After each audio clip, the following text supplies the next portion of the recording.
Now, as you rate this particular ShowMe, please be kind. We all know that sequels are never as good as the original, and yet that's what this is.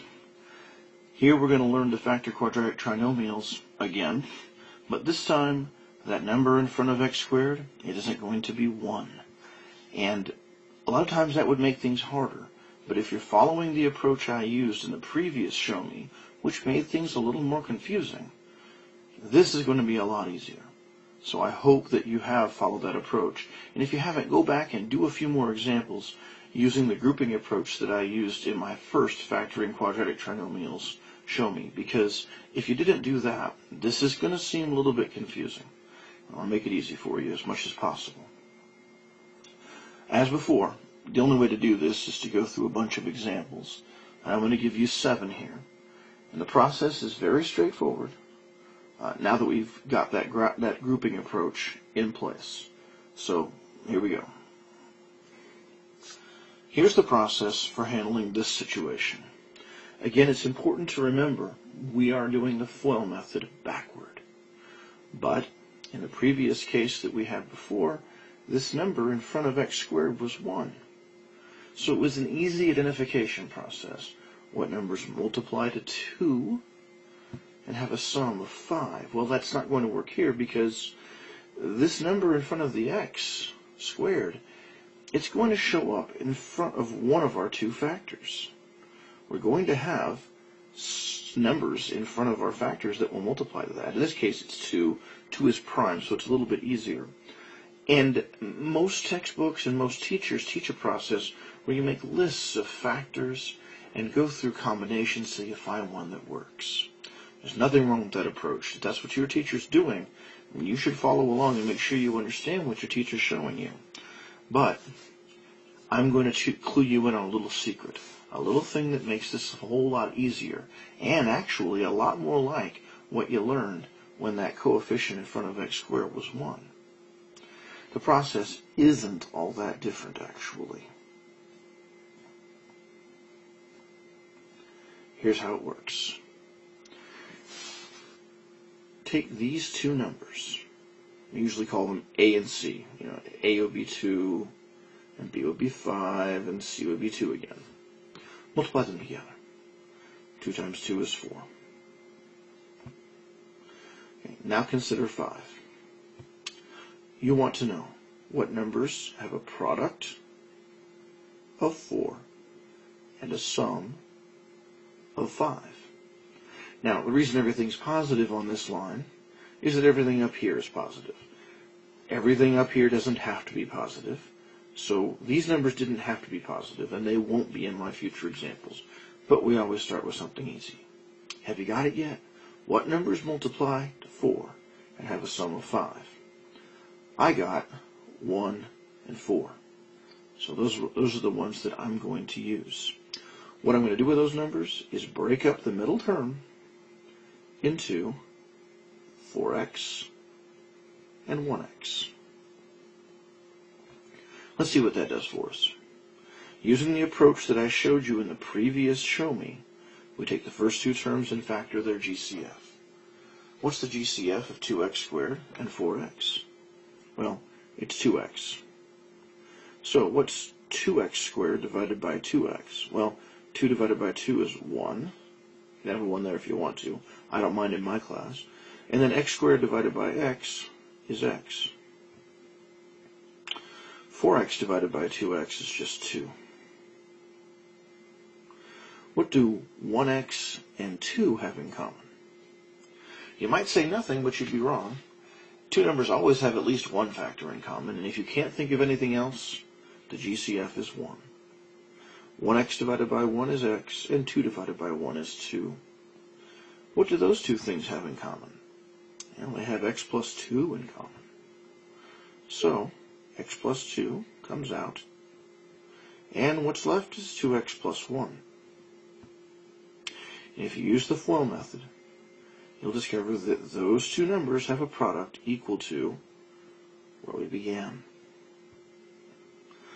That is a nice, neat, cut and dried way of doing things, and it doesn't involve developing all these different permutations and combinations of factors. Having said that, as the numbers get bigger, this can still be a little bit time consuming because the product of these two numbers can be very large. And when it is, you've got a lot of factor pairs to consider. And you may not be good at factoring the larger numbers. And let me warn you, bigger numbers have more factors, generally. Anyway, that's the process.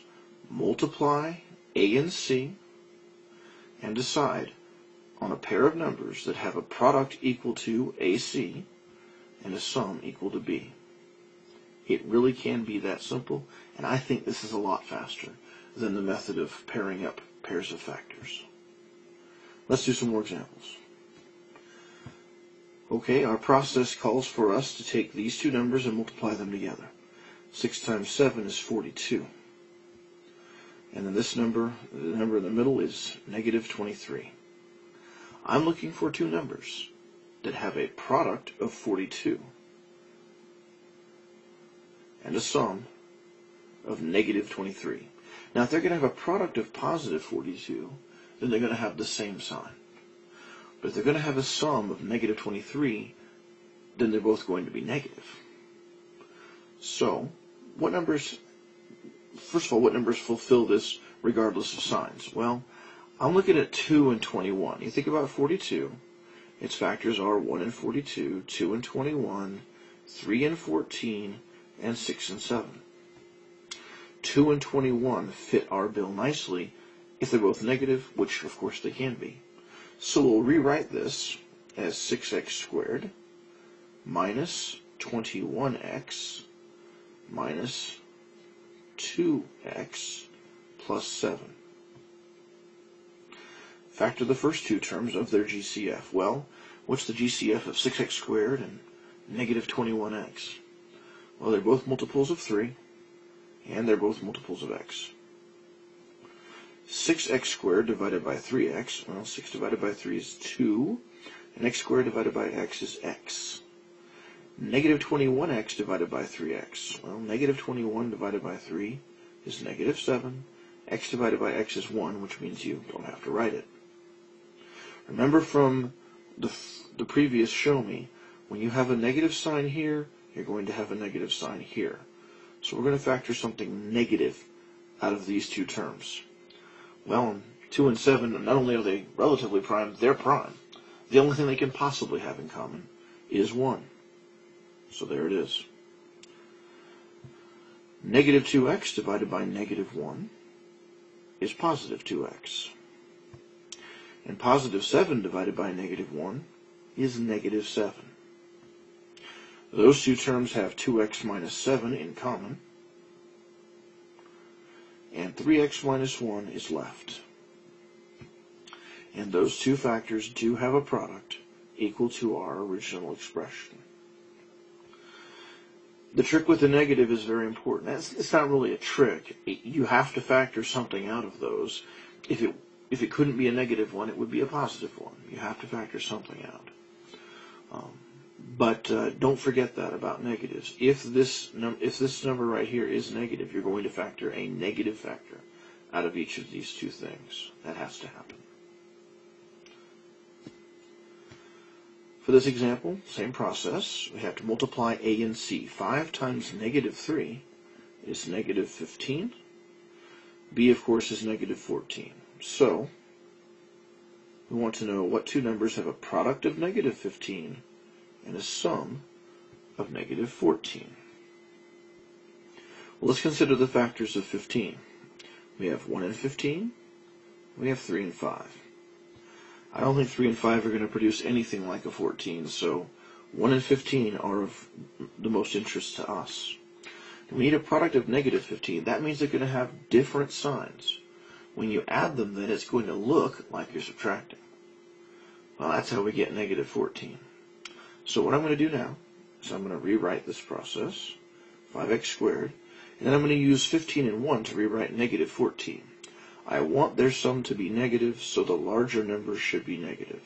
So I'm going to put negative 15, x, and then plus 1x, and then minus 3.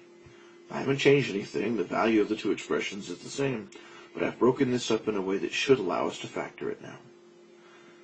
The GCF of the first two terms is 5x. 5 divided by 5 is 1. X squared divided by x is x. Negative 15 divided by 5 is negative 3. And x divided by x is 1, which we don't have to write. We have a plus 1 here. 1 and negative 3 are relatively prime. 1 itself, of course, is not prime. I'm worried now. I hope I didn't say that 1 was prime in a previous ShowMe. Anyway, 1's not prime. But the most important thing is that these two numbers have nothing in common. All we can factor out is a positive 1. Well, positive 1x divided by a positive 1 is just x. And negative 3 divided by positive 1 is negative 3. What do these two have in common? Now, they both have x minus 3. So we have x minus 3 times the quantity 5x plus 1.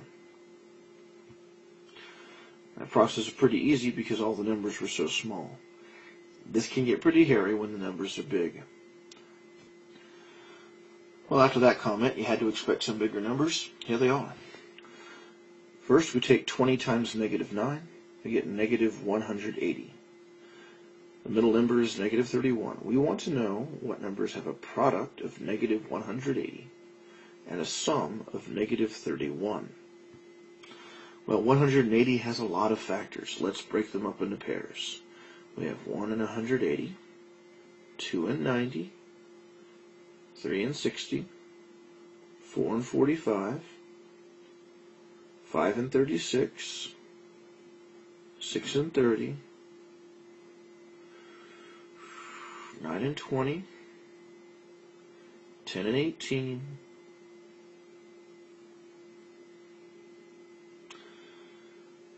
I feel like there should be one more. And there is. 12 and 15. Wow, that number has a lot of factors. Which ones will give us a product of negative 180 and a sum of negative 31? Well, first of all, if the product has to be negative, then the two numbers are going to have different signs. So when you do the sum, it's going to look like subtracting. So which ones have a difference of 31? I'm immediately drawn to 5 and 36. So we're going to rewrite this expression as 20x squared. Now I need this to be negative when they add up, so I'm going to put negative 36x and positive 5x. And we'll take it from there. What's the GCF of 20x squared and negative 36x? Well, the GCF of 20 and 36 is 4. And of course, x squared and x each have one x in them at least. So the GCF is 4x. 20 divided by 4 is 5. X squared divided by x is x. Negative 36 divided by 4 is negative 9. And x divided by x is 1, so you don't have to write it. Over here, 5 and 9 have nothing at all in common, so we're going to factor a 1 out. 5x divided by 1 is 5x, and negative 9 divided by 1 is negative 9. And these two terms have 5x minus 9 in common, leaving us with 4x plus 1 for the other factor. This is one of those problems where you can get bogged down matching up pairs of factors from two relatively long columns, or in this case, one long column, and 9 wouldn't have a really long one, but you've got some work ahead of you here. This is not a simple process, and there's a lot of different things to choose from. I don't like the trial and error nature of the other approach. There's still some thought process here, but there's no experimenting. You have definitive parameters for your numbers. You have limits as to what you're looking for. It's much more specific. So I really prefer this approach to the other one, the one where you make these long lists and columns of factors. And this is a good example of why. This problem took much less time and investigation than the other approach. Now, this is a problem where you could use the approach we've been doing, but there's something you should notice about this particular polynomial before we even start factoring it.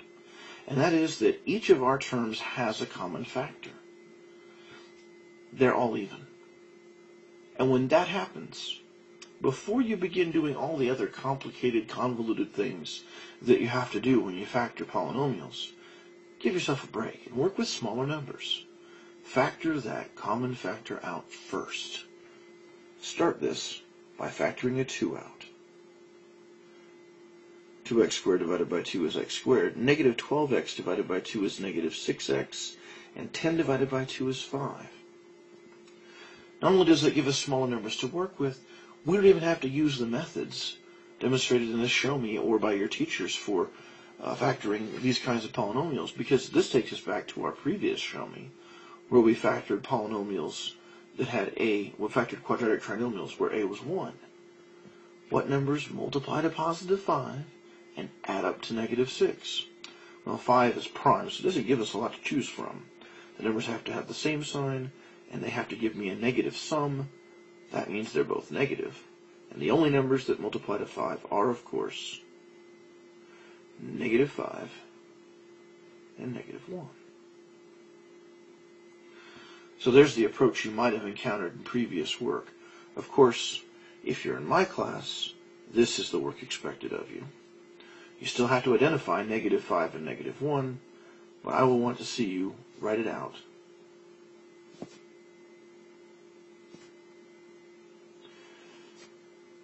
I want to see you write it out in this fashion. X squared minus 5x minus 1x plus 5, and then factor by grouping. Group the first two. They have x in common. You have x minus 5.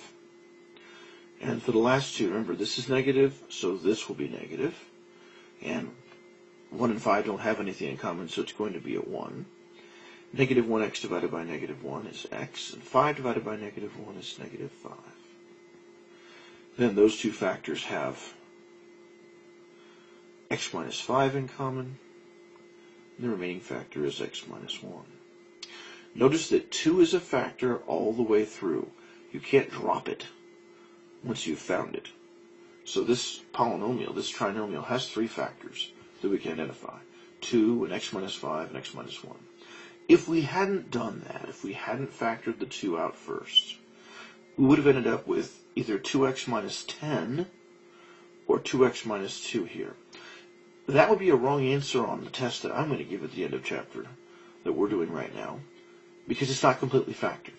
This 2 should be separated from everything else. So if you get to the end of a factorization and you realize that one of your factors has all even or all multiples of a certain number inside, you're not done factoring yet.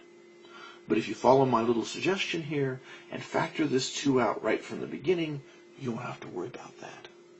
So please, please, before you start factoring any expression from now on, check it to see if there is a common factor that could be brought out first. Because if there is, you really ought to do that first. It'll save you some grief later.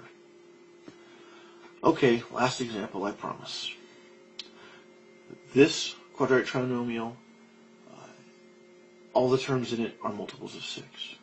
So we need to factor 6 out first. 18 divided by 6 is 3, so we have 3x squared.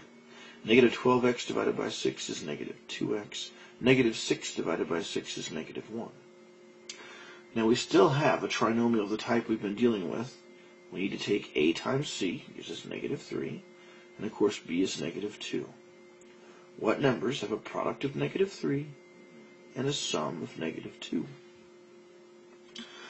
I'm going to go with 3 and negative 1. I think that's a good bet. 3 only has 2 factors to begin with, so we're going to have to work with that way anyway. So, and don't forget, this is a great place to make a mistake. As you go working down here, you can get all excited and say, gosh, I'm going to factor this big, complicated trinomial, and I'm going to forget about the 6. Don't forget about the 6. It's a factor. It stays with you all the way to the answer. If it isn't there at the end, you're wrong, and you don't have the right to be wrong. Otherwise, your teachers wouldn't care if you were wrong. So, we have 3x squared, and we have to get a negative 2x out of this. So the 3 that we're splitting this up into, the 3 has to be negative in order to pull that off. So we have negative 3x plus 1x. Remember, we chose negative 3 and 1 because they have a product of negative 3 and a sum of negative 2. And then negative 1 is still here at the end. Well, These first two terms have a GCF of 3x. 3x squared divided by 3x is just x. Negative 3x divided by 3x is negative 1. These last two terms only have 1 in common. 1x divided by 1 is x, and negative 1 divided by 1 is negative 1. Well, inside the brackets, looks like we have x minus 1 in common, and then 3x plus 1 remains.